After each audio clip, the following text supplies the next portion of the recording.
Salut à tous, salut à toutes, vous devez le savoir, la Japan Expo s'est terminée ce dimanche et comme la plupart des gens qui sont allés là-bas, c'était plus fort que moi, j'étais obligé de dépenser pas mal d'argent. En tout cas, faut se dire que la Japan Expo, ça pousse quand même pas mal à acheter parce qu'il y a des trucs, je suis pas sûr que j'aurais acheté si j'avais pas été là-bas. Sinon, je te le rappelle en début de vidéo, si t'es pas encore abonné à la chaîne, n'hésite pas à t'abonner parce que les achats manga, oui, il y en a pour la Japan Expo, mais il y en a aussi pendant le reste de l'année. Alors, dans cette enveloppe, c'est mon plus gros achat de la Japan Expo et c'est même pas un manga de toute manière, vous pouvez le voir, un manga ça rentre pas dans ce format. Si vous avez regardé mon vlog, vous devez vous douter de ce qu'il y a à l'intérieur. C'est Breath of the Wild 2. Donc c'est du Zelda. Ceux qui ne connaissent pas du tout la sérigraphie en fait, c'est des impressions fait main. C'est à peu près la même encre qu'on utilise sur les pinceaux et non sur les cartouches d'imprimante. Il y a une très grande différence. Ce qui donne un effet très particulier, que ce soit au toucher, même si je me doute que je le toucherai pas tous les jours, et au rendu parce que c'est pas la même chose qu'une impression classique. Et du coup c'était limité à 50 exemplaires là-bas. Et moi sur les 50 exemplaires produits, j'ai pris le numéro 2. En toute honnêteté, quand je l'ai pris, j'avais complètement zappé qu'ils étaient numérotés. Si j'avais pu choisir, j'aurais choisi le numéro 1, mais honnêtement, je pense qu'il avait déjà été vendu.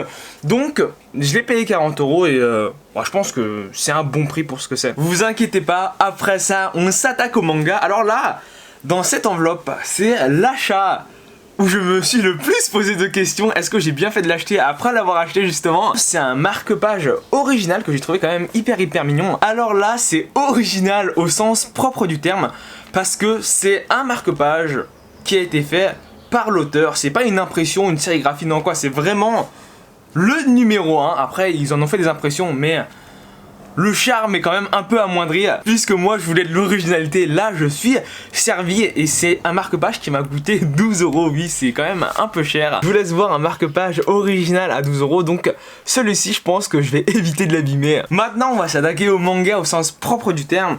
Alors j'ai eu les tomes.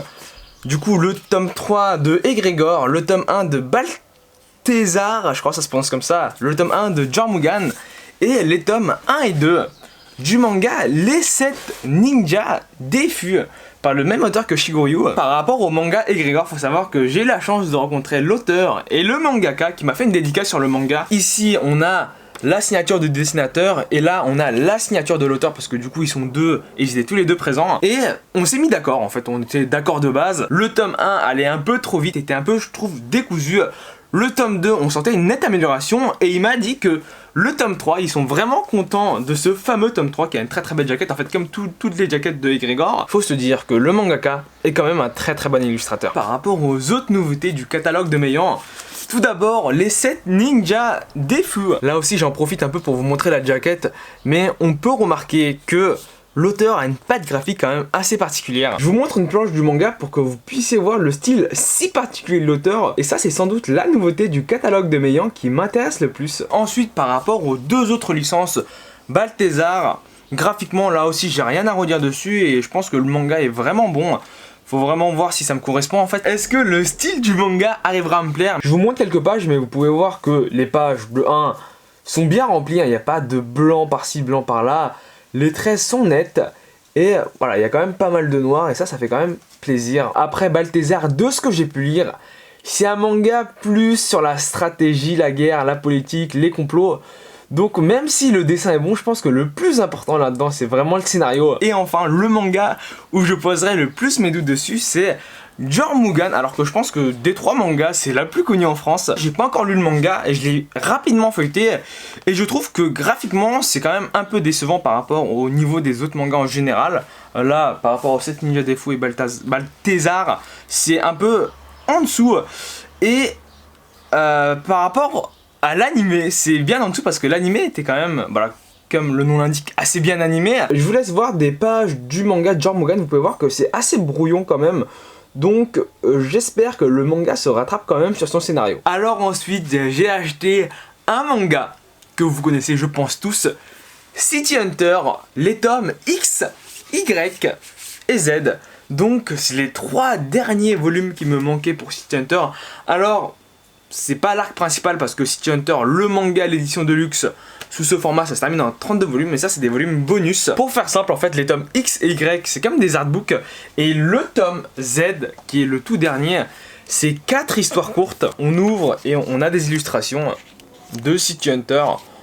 Ensuite, on a des illustrations tout en couleur, voilà, tout simplement. Et à la fin, là, je sais pas c'est quoi en fait, c'est des planches cultes, des illustrations qui sont présents dans les chapitres. Le Y, tout comme le X, avec au début des illustrations de personnages. Ensuite, des illustrations tout en couleur.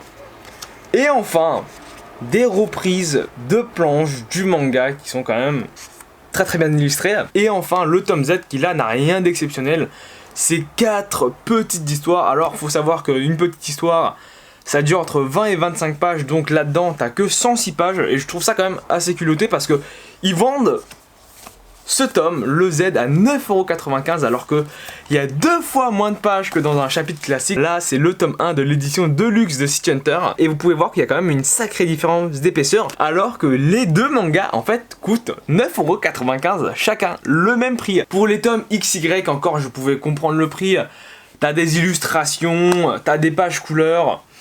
Pourquoi pas là le mettre à 9,95€, je trouve ça quand même, honnêtement, un peu abusé quoi. Tant qu'on est sur des mangas qui coûtent cher, j'ai acheté le dernier volume du manga Doro et Doro, le 23e. Alors, je vais enfin pouvoir commencer la série maintenant que j'ai la collection intégrale. Ce dernier tome de la série Doro et Doro coûte tellement cher, je sais même pas en fait ce qui peut justifier le prix. Ce volume là, alors que les autres coûtent beaucoup moins cher en fait, même le 22e qui est l'avant-dernier, qui est dans le format exactement le même que les anciens volumes, c'est à dire que le 21, 20, 19, 18, 17 coûte je crois 16€, alors que les autres tomes coûtaient, si je me trompe pas, 12€, c'est à dire que le tome 22 coûte 4€ de plus, sans aucune raison. Ce tome là est un peu plus épais, c'est le 23e, il y a 316 pages si je me trompe pas, et il coûte 19 putains de euros. Ça veut dire que ce volume-là coûte plus cher que l'édition Deluxe de Blame ou de Akira. Et si vous voulez encore à titre de comparaison, c'est à peu près, à 1€ près je crois, le même prix que l'édition colossale de l'Attaque des Titans. Et Dieu sait que l'édition colossale de l'Attaque des Titans est colossale. Donc Doro et Doro, le tome 23, un tome qui coûte extrêmement cher. Je ne comprends pas la raison. Après j'avais les 22 volumes d'avant. Donc je me dis... bon, c'est le dernier, on va l'acheter là-bas, comme ça, au moins c'est réglé. En tout cas, le dernier volume de la série Doro et Doro. Alors ça, c'est l'exemple typique de la chose que je n'aurais pas acheté si j'avais pas été à la Japan Expo. C'est l'artbook du manga Spice and Wolf.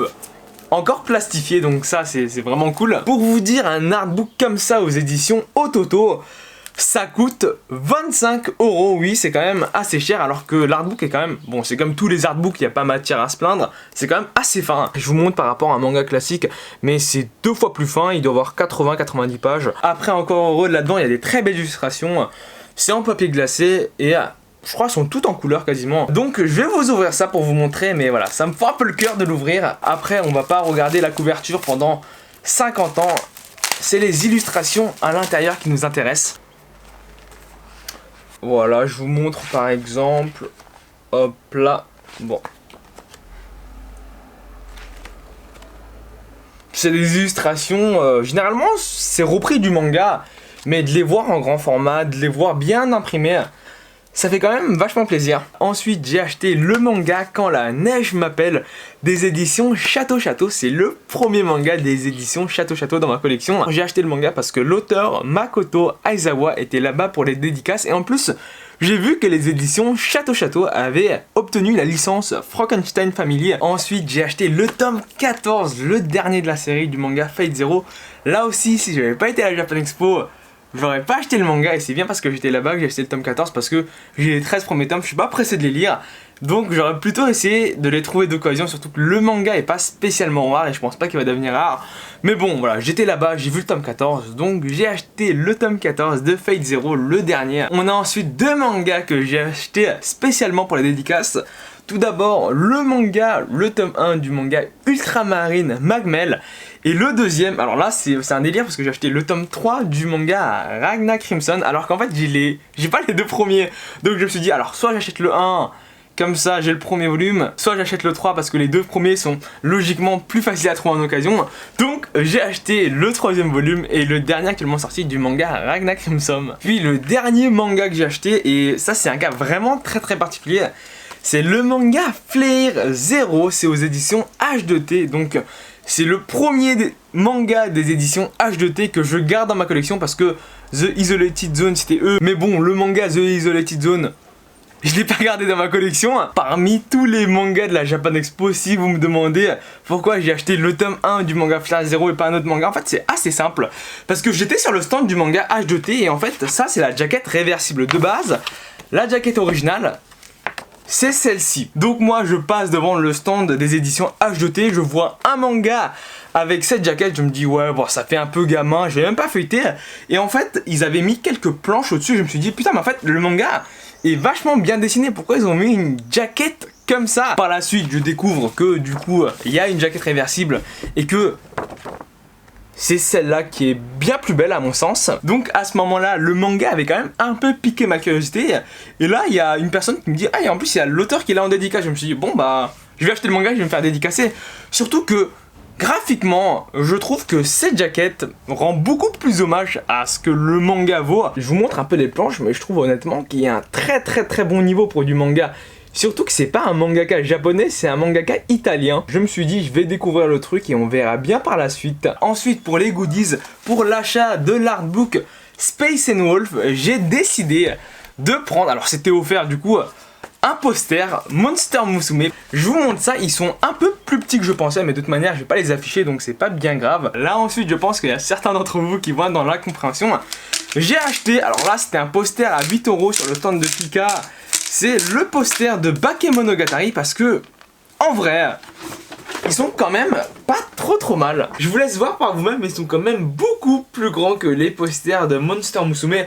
Après, ils sont payants, donc c'est tout à fait normal. En même temps, je vais vous raconter une petite anecdote. Alors, ce poster, je l'ai acheté dimanche matin vers 10 h. Et pour vous dire, je suis parti de la convention vers, je crois, 17 h. Ce qui fait que je me suis trimballé ce poster toute la journée et je faisais bien attention à ce que on n'écrase pas le poster parce que ça laisse des marques, hein. Je vous le dis, ça laisse des marques quand t'écrases un poster, hein, c'est tout à fait normal. Donc la journée passe sans problème et dans le train, le train est quand même un peu bondé parce que les gens rentrent de la Japan Expo et à un moment le train freine brusquement. Il y a une personne à côté de moi qui voulait se rattacher à quelque chose puisqu'il y avait un peu de secousse et il a écrasé ce poster de Bakemonogatari et il m'a dit oui je suis désolé, ça vous gêne pas? Je lui ai répondu non ça me gêne pas avec le sourire, mais au fond de mon âme je voulais dire mais t'es vraiment un connard. Le truc, j'ai fait attention toute la journée, je l'ai payé 8 € et toi en 2 secondes, et dans ma tête c'était vraiment ça, en 2 secondes t'as gâché tous mes efforts. Juste, je voulais dire rembourse-moi connard, rembourse-moi. Avec la lumière ça se voit un peu, vous pouvez voir que ici il y a un peu un trait lumineux, ce qui veut dire en fait c'est creusé quoi tout simplement. Une fois au mur ça se voit pas, sauf si on y porte vraiment attention. Mais honnêtement je suis quand même un peu dégoûté. Et pour l'achat du poster Bakemonogatari, j'ai pris ça. Alors je crois que c'est des marque-pages Bakemonogatari. Alors je sais pas comment ça fonctionne, on va voir ça ensemble. Comment ça s'ouvre ça déjà? Je vous montre un peu ça ressemble à quoi, mais je sais pas comment ça s'utilise. Bon je pense que ça se retire de là-dedans, ce qui donne... Bon, honnêtement c'est quand même stylé, donc je suppose que ça c'est un marque-page en soi. Ensuite, par rapport aux autres, là c'est un peu plus compliqué parce que vous pouvez voir, il y a une ouverture. Il y a une ouverture ici comme ça. Donc je vous laisse voir, t'as un bout devant et l'autre bout derrière. Ce qui fait, honnêtement, un marque-page quand même assez intéressant. Moi je trouve ça stylé. Dans le même délire des marque-pages, j'ai 3 marque-pages City Hunter pour l'achat de 3 mangas City Hunter XYZ. Et j'ai 2 marque-pages des éditions Château du manga Quand la neige m'appelle. Et avec ça, et ce sera à peu près tout en goodies, j'ai 2 chemises pour ranger les documents. Un qui a été offert par Pixiv. Alors Pixiv, ceux qui connaissent pas, c'est un peu comme une banque d'illustrations où tu as des artistes qui postent leurs œuvres. Ceux qui connaissent pas, là c'est Trends War, là c'est Le Garçon et la Bête, là c'est Ame et Yuki. Et par contre, ces 2 films... je connais pas du tout. Et une deuxième pochette offerte par les éditions Nobinobi, c'est Astra, leur nouvelle licence Lost in Space. Donc voilà, une pochette on ne peut plus simple avec une ouverture et tu ranges tes documents dedans, voilà. Le classique quoi. Alors vous vous doutez que la dernière chose que j'ai à vous montrer, ce sont les dédicaces des auteurs. Alors cette année, me demandez pas pourquoi je me suis fait dédicacer au nom de Manga Indigo et non de Alex. Il n'y a pas de raison particulière. Tout d'abord, il y a la dédicace de l'auteur de Black Torch. Lui, il m'a mis pour Mange Indigo. Il a oublié le A en fait, donc voilà. C'est pas bien grave, et là c'était une signature. Ensuite j'ai eu la dédicace de l'auteur de Persona 3. Là aussi c'était que une signature. Puis la dédicace de l'auteur de Ragna Crimson, Daiki Kobayashi. Là aussi c'était que une signature. Après les mangaka japonais en fait font que des signatures généralement. Ça dépend des mangaka, mais s'ils sont très demandés, c'est que une signature. Puis la dédicace de l'auteur du manga Flair Zero.